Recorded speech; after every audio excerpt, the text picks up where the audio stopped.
നമ്മുടെ bank account number ആധാറുമായും സ്വന്തം mobile നമ്പറുമായും കൂട്ടിയിണക്കേണ്ടതിൻ്റെ ആവശ്യകത എന്താണ്? ഇന്ന് ഇതിനെ വിളിക്കുന്നത് ജാം എന്നാണ്.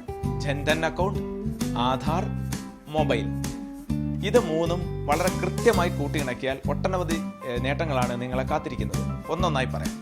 ജൻധൻ എന്നതുകൊണ്ട് സാധാരണ ബാങ്ക് അക്കൗണ്ടിനെയാണ് ഇവിടെ ഉദ്ദേശിക്കുന്നത്. ആധാർ നമ്പർ രാജ്യത്തെ 100 കോടിയിലേറെ ആൾക്കാർക്ക് ആധാർ നമ്പർ ഇതിനോടകം തന്നെ ഗവൺമെൻറ് നൽകിയിട്ടുണ്ട്. സർക്കാരിൽ നിന്നുള്ള സബ്സിഡി, സ്കോളർഷിപ്പ്, തൊഴിലുറപ്പ് പദ്ധതിയുടെ ആനുകൂല്യം തുടങ്ങി മറ്റെന്തെങ്കിലുമൊക്കെ ആനുകൂല്യം സർക്കാർ നൽകുന്നുണ്ടെങ്കിൽ അത് നിങ്ങൾ അർഹനാണെങ്കിൽ, നിങ്ങൾ ആധാർ എടുത്തിട്ടുണ്ടെങ്കിൽ ആധാർ കൊടുക്കാനായി നിങ്ങൾക്ക് മറ്റ് ബുദ്ധിമുട്ടുകളൊന്നും ഇല്ലെങ്കിൽ നിങ്ങൾക്ക് ബാങ്ക് അക്കൗണ്ടുമായി ആധാർ കൂട്ടിയോജിപ്പിക്കുക. മൂന്നാമതായി മൊബൈൽ നമ്പർ. പക്ഷേ മൊബൈൽ നമ്പറിൻ്റെ കാര്യത്തിൽ നമുക്ക് ഒരു ചെറിയ കാര്യം കൂടി സൂചിപ്പിക്കേണ്ടതുണ്ട്. ഒരു 10 വർഷം മുന്നേ ഒരു വീട്ടിൽ ചിലപ്പോൾ ഒരാൾക്കൊക്കെ മൊബൈൽ നമ്പർ ഉണ്ടായിരിക്കുള്ളൂ.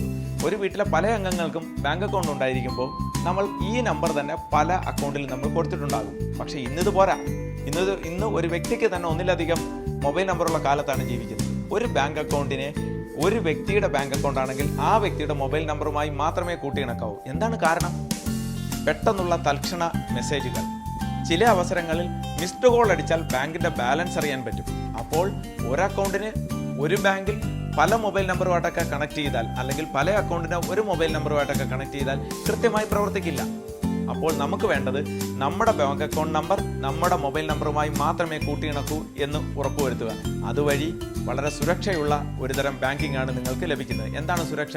പലപ്പോഴും ഇൻ്റർനെറ്റ് അധിഷ്ഠിത ഇടപാട് നടത്തുമ്പോൾ നിങ്ങൾക്ക് കിട്ടുന്ന ഒറ്റത്തവണ പാസ്വേഡ് അഥവാ വൺ ടൈം പാസ്വേഡ്, OTP എന്ന് വിളിക്കും, വരുന്നത് നിങ്ങളുടെ മൊബൈലിലാണ്.